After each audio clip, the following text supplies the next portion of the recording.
एक सुंदर युवती चिंताग्रस्त बैठी थी। मन में विचारों की भयानक उथल पुथल चल रही है। उसके सामने दो वृद्ध पुरुष मूर्छित पड़े हैं। उस युवती की दासी उन्हें जगाने का प्रयास कर रही है। इतने में नारायण नारायण कहते हुए नारद मुनि वहां उपस्थित होते हैं। उन्हें देखते ही उस युवती को अत्यंत आनंद हुआ है। उसने नारद जी को वंदन कर करुणा भरे स्वर में कहा, मुनिवा, आप जैसे भगवत भक्त के दर्शन से मैं धन्य हुई।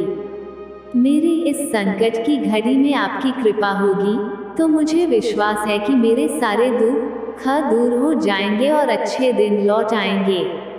उस युवती की बातों को सुनकर आश्चर्यचकित नारद जी ने पूछा, माता, आप कौन हैं? ये वृद्ध पुरुष आपके कौन लगते हैं? इन्हें क्या हुआ है? इस समय मैं आपकी कौन सी सहायता कर सकता? पूरी बात बताइए। उस सुंदर युवती ने अपने विषय में कहना आरंभ किया, मेरा नाम भक्ति है। मैं इस पृथ्वी पर सनातन काल से रहती हूँ। सामने मूर्छित पड़े ये दो पुरुष ज्ञान और वैराग्य मेरे सेवक हैं, जिनसे मैं पुत्रवत प्रेम करती हूँ और उनका लालन पालन भी करती हूँ। हम द्रविड़ देश के निवासी कर्नाटक प्रदेश में भी भ्रमण करते थे। जब से कलियुग आरंभ हुआ है तब से लोग हमसे बात नहीं करते। हमारे बुरे दिन आरंभ हो गए हैं। लोग स्वार्थ पूर्ति के पीछे पड़े हैं। हमारी अर्थात भक्ति ज्ञान वैराग्य की किसी को चिंता नहीं है। लोग सच्चे ज्ञान को छोड़कर झूठे ज्ञान पर विश्वास करने लगे हैं। मेरी मुक्ति नाम की सखी थी। पहले लोग उसके लिए प्रत्येक प्रकार का त्याग करने के लिए तत्पर रहते थे, कोई भी कष्ट उठाने के लिए उद्यत रहते थे। किंतु इस कलयुग में लोगों ने उस श्रेष्ठ मुक्ति को ही वैकुंठ भेज दिया और मुक्ति के बदले शक्ति युक्ति तथा आसक्ति को ही भजने लगे। ऐसी स्थिति में मुझ भक्ति को उस प्रदेश से निकल जाना पड़ा। उस समय ज्ञान मेरे पीछे बछड़े समान लगा रहा और अब बूढ़ा हो गया है। वैराग्य ने भी कभी मेरा साथ नहीं छोड़ा। पश्चात हम महाराष्ट्र राज्य में घूमे। वहाँ हमारे अच्छे दिन बीते। वहाँ के लोगों ने उस प्राचीन ज्ञान को नया रूप दिया, वैराग्य का थोड़ा विकास किया और मेरी भक्ति का रसपान किया। हमें आनंद हुआ। प्रतीत हुआ कि महाराष्ट्र वस्तुतः महान राष्ट्र है। किंतु कलियुग का प्रभाव जैसे जैसे बढ़ता गया वैसे वैसे हमारे लिए बुरे दिन आते गए। लोग पाखंडी बन गए। उन्हें ज्ञान का गर्व हुआ। ढोंगी वैराग्य फूलने फलने लगा और दाम्भिक भक्ति का प्रदर्शन आरंभ हुआ। तब हम गुर्जर गुजरात प्रांत में रहने चले गए। किंतु यहाँ की स्थिति विचित्र दिखी। यहाँ के लोगों को धन ही परमार्थ प्रतीत होता था। धनार्जन में डूबे उन लोगों की दृष्टि से ज्ञान भक्ति और वैराग्य का महत्व शून्य था। वहाँ हमारे प्रयत्न पूर्णतः विफल रहे। पश्चात हम इस यमुना के तट पर गोकुल वृंदावन में आए। भगवान श्री कृष्ण के निवास से पवित्र बना यह प्रदेश।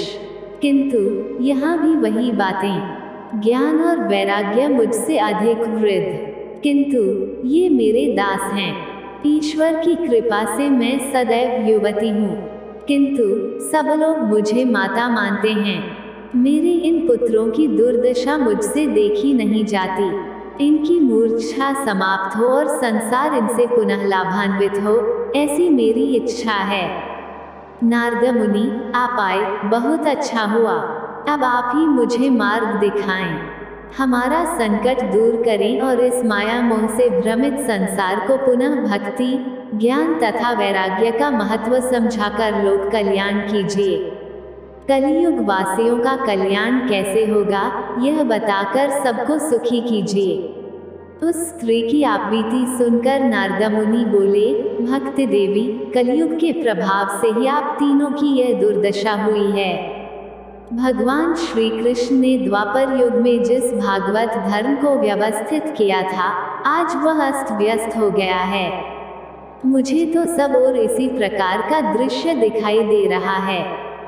किंतु आज आपको देखने पर आंखें पूरी खुली हैं। अब इस समस्या पर एक ही उपाय है, भागवत धर्म का आचरण यह संसार पुनः करे, ऐसा प्रयत्न संतों और सज्जनों को करना चाहिए। बदरिकाश्रम में सनक, सनातन, सनंदन एवं सनत कुमार आदि भागवत धर्म के प्रचारक एकत्र बैठे हैं। उनके पास जाकर मैं आपकी सारी बातें उन्हें बताता हूँ तथा संसार को भागवत धर्म का महत्व समझाने का उपाय बताने की विनती करता हूँ। उनकी कृपा से आप भक्ति, ज्ञान एवं वैराग्य के लिए पुनः अच्छे दिन आएंगे और संसार का कल्याण होकर सब सुखी होंगे।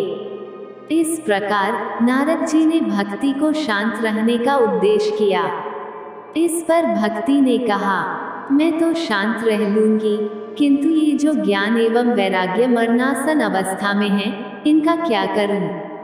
कृपया इनकी देह में चैतन्य का संचार कर खड़ा करें। उन दो वृद्धों के पास नारद मुनि बैठे। उन्होंने उनके शरीर पर हाथ फेरकर शीतोपचार किया और उनके कान के समीप उच्च स्वर में कहा, गीता के दांचा सार, भगवत गीता पठन करें। उठिए। गीता शब्द उच्चारते ही वह वृद्ध तुरंत उठ खड़े हुए और नारद जी के पैर पकड़ लिए। भक्ति को आनंद हुआ। उसने नारद जी का आभार माना। पश्चात नारायण नारायण कहते हुए नारद मुनि सीधे बदरिकाश्रम गए। वहां उन्होंने ऋषि मुनियों की सभा में वह प्रश्न किया।